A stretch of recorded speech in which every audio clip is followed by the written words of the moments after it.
right, let's jump right into it. Today, we're doing a deep dive into the anatomy of a truly resilient business. We're going to look at exactly how a massive multinational apparel company builds an unbreakable supply chain, especially in a world that's just full of unpredictable macroeconomic surprises.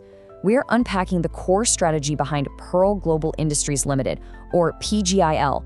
So if you want to understand how a company takes global trade headwinds and literally flips them into massive strategic advantages, you're in the exact right place. Just a quick heads up before we get rolling, everything we cover in this explainer is strictly for educational purposes. We're not giving direct financial advice or making buy or sell recommendations. Always do your own due diligence and consult a professional, because as we all know, investing definitely carries inherent risks. Okay, so the daily market performance for PGIL right now is just a textbook example of constructive price discovery. The technical momentum here is incredibly powerful. The trading volumes we're seeing are hitting well over their historical baselines, which is a massive signal that serious institutional money is participating. The stock has essentially carved out a structural uptrend and is trading comfortably above its short, medium, and long-term moving average baselines. It's the kind of setup that immediately grabs your attention. And all that price action actually translates into a pretty staggering number, 88%. Let that sink in. Over the trailing 12 months, PGIL has outperformed 88% of all traded stocks on the Indian exchanges. That is an absolute powerhouse metric of relative strength. It basically tells us that whatever strategy the management team is executing behind the scenes, the broader market is definitely recognizing it and rewarding it heavily. Okay, so here's our roadmap for the explainer. 1. The Pearl Global setup.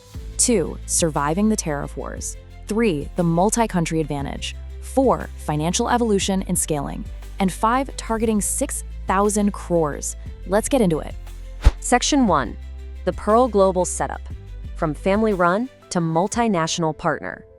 You know, PGIL isn't just your standard mom-and-pop contract manufacturer anymore. Over the last 2 decades, they've gone through a complete transformation.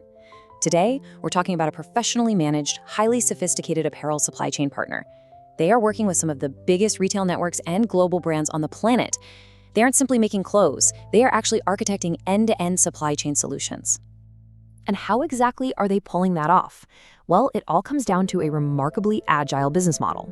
They use an asset-light global manufacturing footprint, so rather than owning every single machine and factory outright, they rely on a really strategic mix of in-house facilities and partner factories, positioning them right next to key raw material hubs.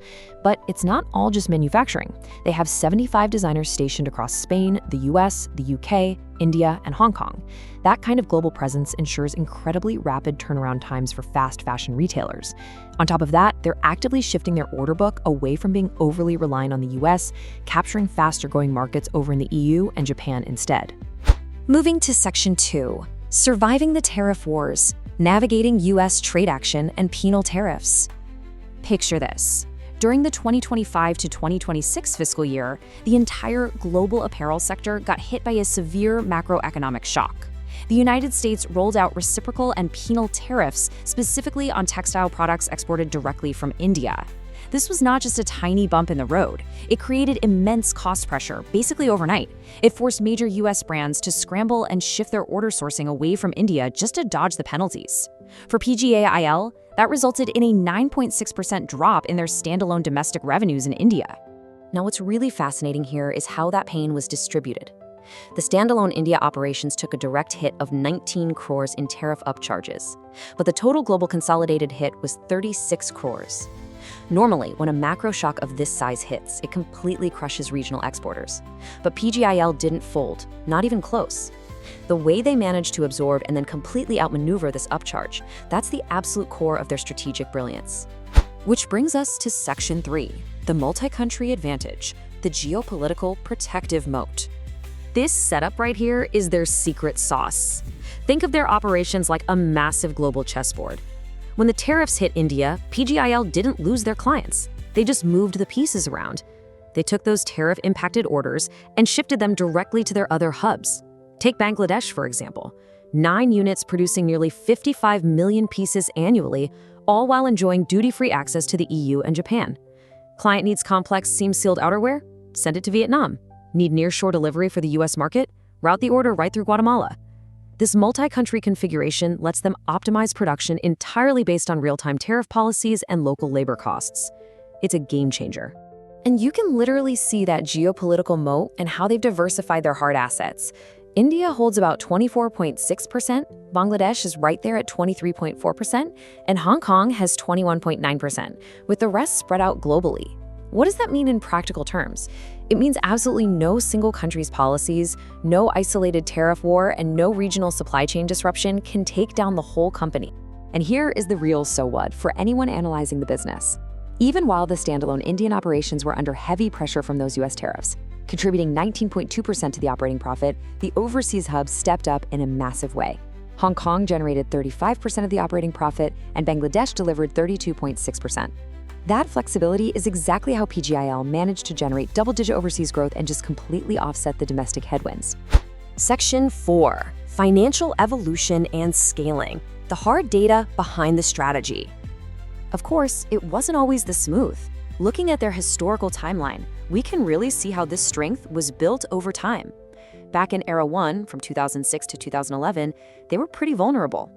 As a standalone exporter, they dealt with high cost structures and got whipped around by fluctuating cotton markets, sometimes even posting operating losses. But then we hit Era 2, the reorganization phase. That's when professional management came in and stabilized the margins. And now we are in Era 3, modern scaling. They're paying out consistent dividends, and by FY26, they achieved an immense jump in consolidated sales, hitting a massive 5,025 crores. You can see this modern machine absolutely humming right now in their recent quarterly results. By March 2026, PGIL delivered a stunning 24.64% year-over-year growth in net profit. And if you dig into the quarter-over-quarter numbers, net profit actually jumped an incredible 57.21% from December 2025.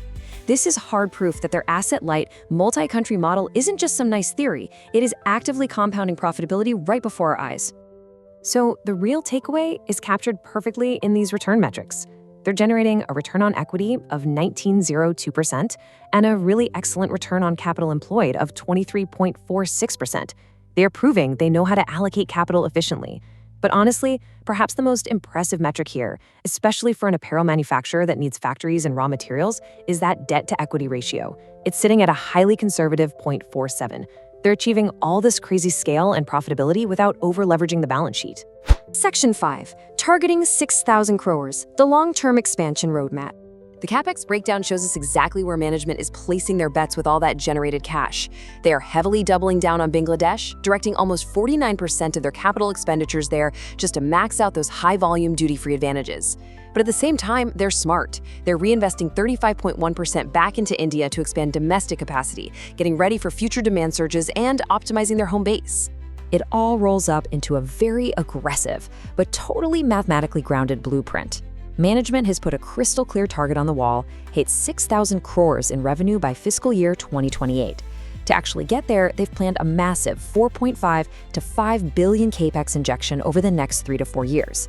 That's going to push their annual production capacity from roughly 100 million pieces all the way up to 125 to 130 million pieces.